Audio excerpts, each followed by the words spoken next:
Assalamualaikum warahmatullahi wabarakatuh. Kembali lagi dengan saya Kang Obay 7 di channel resmi Yayasan Pendidikan Islam Al-Furqon. Sahabat akhirat dimanapun berada, dalam sesi kali ini, sesi yang singkat, saya ingin mengajak untuk mentafakuri makna mahabbah atau cinta.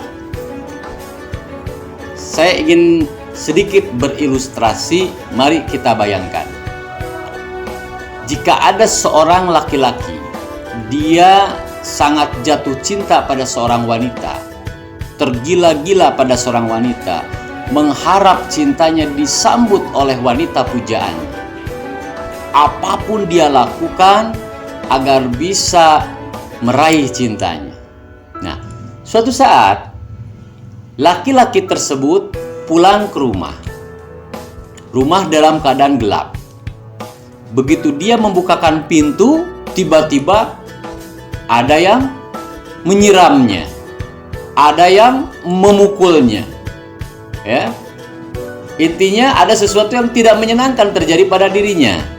Tentu, ya, kalau kita tafakuri, pasti orang tersebut merasa amarah, tidak menerima kenyataan yang terjadi. Ya, dia masuk rumah dalam keadaan gelap gulita, tiba-tiba ada yang memukul, ada yang menyiram. Ya, kemudian laki-laki tersebut menyalakan lampu. Setelah lampu terang, barulah si laki-laki tersebut mengetahui bahwa yang berbuat demikian itu adalah wanita yang selama ini dia kejar-kejar, wanita yang selama ini diharapkan cintanya. Bayangkan apa yang terjadi atau apa yang dirasakan oleh laki-laki tersebut. Apakah dia menerima diperlakukan seperti itu atau ada rasa bahagia? Nah, orang yang waras, orang yang normal, pasti dia akan terkejut, merasa bahagia.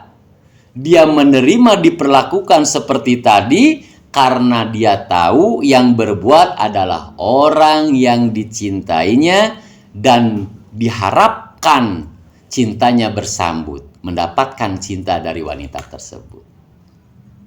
Paham sampai di sini? Nah, maksudnya apa? Itulah realita kehidupan kita. Selama ini kita mengalami berbagai peristiwa kepahitan, berbagai sesuatu yang menyedihkan, yang menghantam kalbu kita, menghantam hati kita, yang membuat kita resah, gelisah, bingung, stres. Kenapa? Karena kita dalam keadaan gelap. Kita tidak tahu siapa yang berbuat. Kita masih saja melihat perbuatan itu dilakukan oleh makhluk.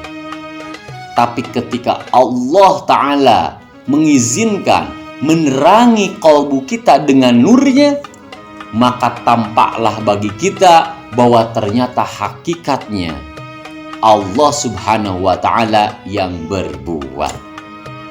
Nah, ketika telah kita tanamkan dalam kalbu kita bahwa segala sesuatu itu adalah hakikatnya perbuatan Allah atau af'al Allah, zat yang kita harapkan cintanya, zat yang kita cintai, zat yang kita harapkan ridhonya hingga turun rahmatnya kepada kita, insya Allah kita akan berlapang dada diperlakukan apapun juga.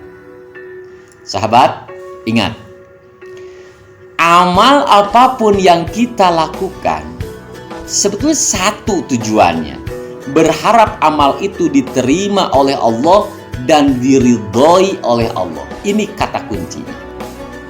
Mari kita sama-sama merenung, berusaha dalam sisa umur kita yang entah berapa lama lagi Allah mengizinkan kita hidup dalam dunia.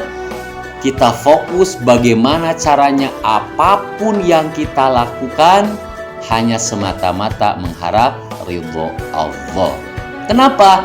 Karena pada sesi yang lalu telah dijelaskan, bukan amal kita yang menyebabkan kita dimasukkan ke dalam surganya Allah. seseorang dimasukkan ke dalam surganya Allah adalah karena rahmatnya.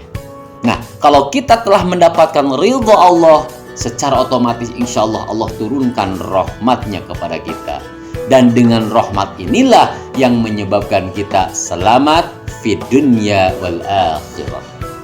Oleh karena itu, mulai saat ini mari kita berjuang melawan nafsu kita, melawan ego kita. Kita coba pandang dengan mata batin kita, tekadkan bahwa segala sesuatu yang terjadi adalah perbuatan Allah. Bukankah kita mengharapkan ridho Allah? Ada jalan ekspres untuk mendapatkan ridho Allah. Bagaimana caranya? Yaitu ridho menerima ketetapan Allah. Ketika kita ridho menerima ketetapan Allah, otomatis Allah pun ridho terhadap kita. Semoga kita semua termasuk hamba-hamba yang mendapatkan ridho Allah. Amal kita perbaiki, kita perbanyak, luruskan niat, mata-mata mengharap ridho Allah. Dan semoga kajian online yang saya lakukan ini, dakwah di media sosial ini pun mendapat ridho Allah. Karena zaman sekarang orang lebih banyak menggunakan gadget, ya, lebih banyak bermain dengan gadgetnya, bermain di media sosialnya. Maka sudah saatnya para mubaligh, orang-orang yang dititipi ilmu, para da'i, yuk kita sama-sama berusaha mengajak saudara-saudara kita lewat dakwah di media sosial.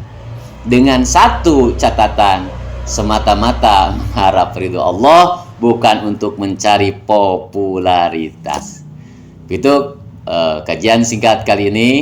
Salam dari Kang Obay 7. Sampai bertemu di sesi-sesi selanjutnya. KDHT. Assalamualaikum warahmatullahi wabarakatuh.